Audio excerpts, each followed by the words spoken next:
नमस्कार, आप देख रहे हैं अपना प्रदेश उत्तर प्रदेश उत्तराखंड। मैं हूं आपके साथ पूजा मोहन पांडे। बुलेटिन की शुरुआत करते हुए सबसे पहले आपको बता दें, उत्तर प्रदेश में विधानमंडल की कार्रवाई पेपरलेस होने जा रही है।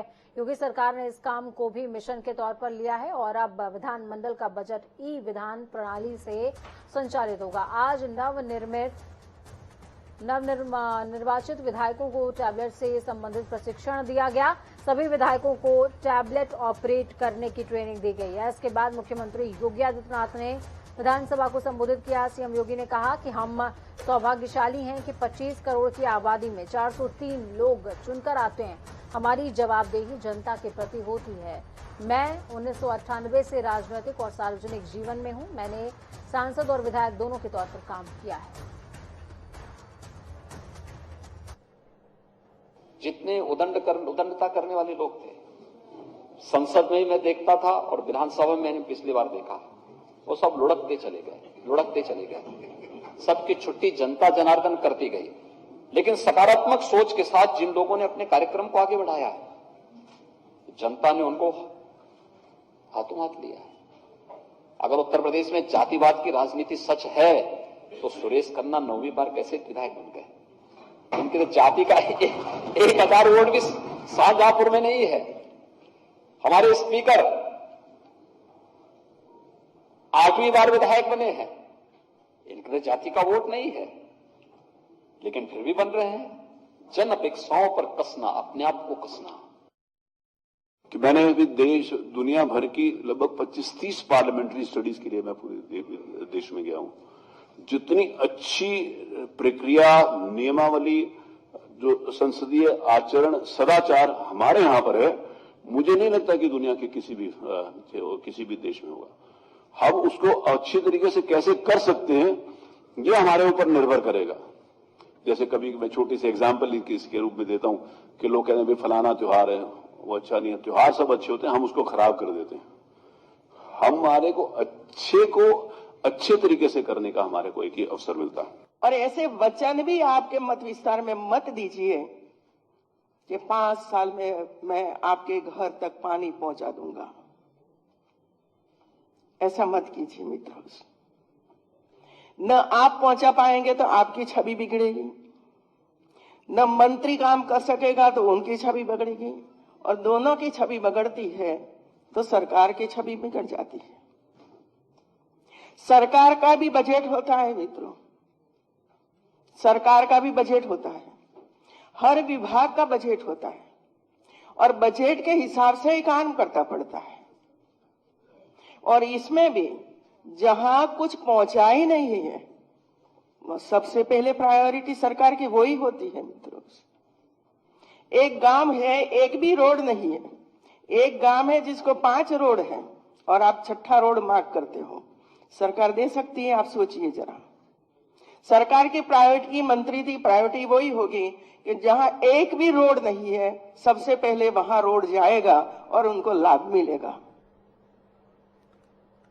वहीं यूपी सरकार में पशुधन एवं दुग्ध विकास मंत्री धर्मपाल सिंह ने विधानसभा सत्र को लेकर कहा कि योगी जी के निर्देश के अनुसार सभी विधायकों को काम करना चाहिए। वहीं उन्होंने और क्या कुछ कहा, सुनिए। माननीय मुख्यमंत्री योगी आदित्यनाथ जी ने जो आज प्रबोधन कार्यक्रम में अपना उद्बोधन देने का काम किया है, इसमें पक्ष विपक्ष दोनों ही थे। उन्होंने एक मार्मिक अपील की कि जो विधान सभा में जो विधायक चुनकर आए, चाहे वो सत्ता पक्ष के हों या विपक्षी हों, उन्हें अपनी विधानसभा से, जनता से जुड़े मुद्दे विधानसभा में उठाना चाहिए और उनको हल कराने का प्रयास करना चाहिए। इसलिए हर विधायक चाहता है उसकी विधानसभा में काम हो। तो मुझे लगता है हर विधायक अपनी विधानसभा के अहम मुद्दे उठाएंगे और उनको हल कराने का भी प्रयास करेंगे। इसलिए विधानसभा अच्छी तरीके से चलने की संभावना है। गृह मंत्री अमित शाह की पत्नी सोनल शाह आगरा पहुंची। सोनल शाह ने परिवार के साथ ताजमहल के दीदार किए। अमित शाह के परिजनों ने ताजमहल का दीदार किया, यादगार लम्हों को कैमरे में कैद करते नजर आए और ताजमहल की सुंदरता को बेमिसाल बताया। ये तस्वीरें भी आपको दिखा रहे हैं। बड़ी खबर है आगरा से।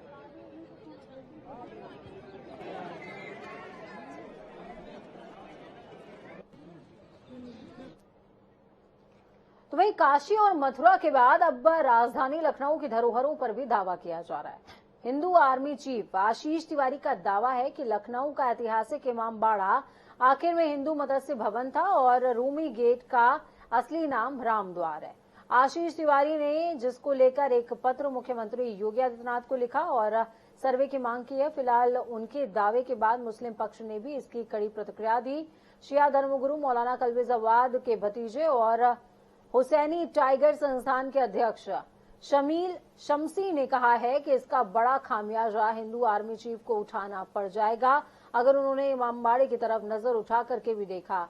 तो वहीं दूसरी तरफ हिंदू महासभा के प्रदेश अध्यक्ष ऋषिकांत द्विवेदी का कहना है कि टीले वाली मस्जिद असल में लक्ष्मण टीला है क्योंकि वो गोमती नदी के किनारे स्थित है।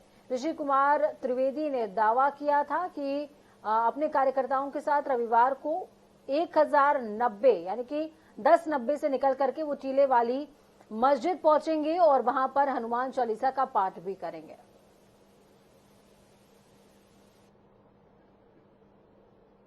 काशी और मथुरा के बाद अब दावा किया गया है लखनऊ की धरोहर कहलाने वाले इमामबाड़े पर।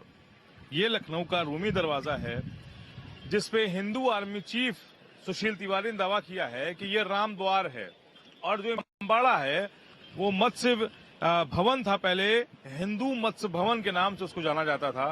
फिलहाल उनके इस दावे में कितनी सच्चाई है ये तो नहीं बताया जा सकता, लेकिन उन्होंने इसकी सर्वे की मांग की है और मुख्यमंत्री योगी आदित्यनाथ को एक पत्र भी लिखा है। वहीं उन्होंने इसके दावे के बाद जो मुस्लिम समुदाय है वो काफी भड़का हुआ है। हुसैनी टाइगर्स के जो अध्यक्ष हैं शमील शमसी, उन्होंने कहा कि अगर वो यहाँ आएंगे तो उसका खामियाजा उनको भुगतना पड़ेगा क्योंकि ये इमारत जो है वो लखनऊ की धरोहर कहलाती है। पूरे देश और प्रदेश के लोग जब लखनऊ आते हैं तो खासकर इमामबाड़े और रूमी दरवाजे के निहारने आते हैं कि यहाँ की जो इसकी भव्यता है इसको देखने आते हैं। फिलहाल इस इमारत की बात की जाए तो 1860 में लखनऊ के आखिरी नवाब आसिफ-उद-दौला ने इसका निर्माण कराया था और खास बात है कि 1024 ऐसे द्वार हैं जहां से निकलकर आप जो इमामबाड़ा है उसकी छत पर पहुंच सकते हैं। और एक खास बात और भी है इस रूमी दरवाजे की और इमामबाड़े की कि यहाँ पर आप किसी भी गेट से अगर देखेंगे तो आपको मुख्य द्वार नजर आएगा। तो फिलहाल जो रूमी दरवाजा है वो लखनऊ की पहचान कहलाता है। कहीं पर भी लखनऊ की बात होगी तो इसी रूमी दरवाजे का आपको एक फोटो जरूर नजर आएगा। लेकिन अब देखना होगा कि जब बात रूमी दरवाजे पे आई है तो कैसे इसको संज्ञान में लिया जाता है और मुख्यमंत्री का अगला कदम क्या होता है। कैमरा पर्सन रियाज के साथ तौकीर किदवई, जनता टीवी, लखनऊ। तो चलिए सीधे दिल्ली का रुख करते हैं। सीएम धामी दिल्ली के दौरे पर और क्या कुछ कह रहे हैं, सुनिए। उधर हमारा चारों तरफ से पाताल भुवनेश्वर ऐसे सब स्थानों को, पूर्णागिरी का स्थान, उन सबको जोड़कर कि आने वाले समय में ये हमारा उत्तराखंड जो दो चीजों के लिए, एक हमारा ऊर्जा का प्रदेश, दूसरा हमारा पर्यटन का प्रदेश, जो यहाँ दर्शन करने आ रहा है वहां भी जाए, वहां से यहाँ आए, एक पूरा अपना पैकेज बनाए और उसको लेकर हम उत्तराखंड के अंदर हमारी होम स्टे जैसी योजनाएं, इसमें बेस्ट प्रैक्टिस के रूप में अभी माननीय प्रधानमंत्री जी ने भी हमेशा उसका उल्लेख किया है और ये बेस्ट प्रैक्टिस के रूप में होम स्टे में लोगों को केवल अपनी आजीविका के साथ साथ देश के लोगों को उत्तराखंड को नजदीक से जानने का अवसर भी मिलेगा। उसको हम लोग डेवलप कर रहे हैं। हमने चुनाव से पहले संकल्प लिया था कि 12 फरवरी 2022 को हमने एक संकल्प लिया था कि हम उत्तराखंड के अंदर, उत्तराखंड हमारी देवभूमि है, उत्तराखंड हमारा गंगा का प्रदेश है, यमुना का प्रदेश है, चारों धाम है, देवी देवताओं का वास है। हर परिवार से, इसके रक्षा मंत्री जी यहाँ बैठे हैं, हर परिवार से सेना में, अर्धसैनिक बलों में कोई न कोई, किसी का भतीजा है, किसी का भांजा है, किसी के मामा है, किसी के ताऊ है, चाचा है, पिता है, कोई बेटा है, कोई न कोई सेना के अंदर है। तो उत्तराखंड के अंदर और दो अंतर्राष्ट्रीय सीमाओं से हमारा प्रदेश लगा हुआ है। तो उत्तराखंड के अंदर चाहे कोई किसी धर्म का हो, किसी पंथ का हो, किसी समुदाय का हो, किसी वर्ग का हो, सबके लिए हम एक समान कानून लाएंगे। और उस समय जब हमने बात करी थी तो बहुत सारी जगह से बात उठी थी कि ये केवल जो है वोटों के लिए किया जा रहा है।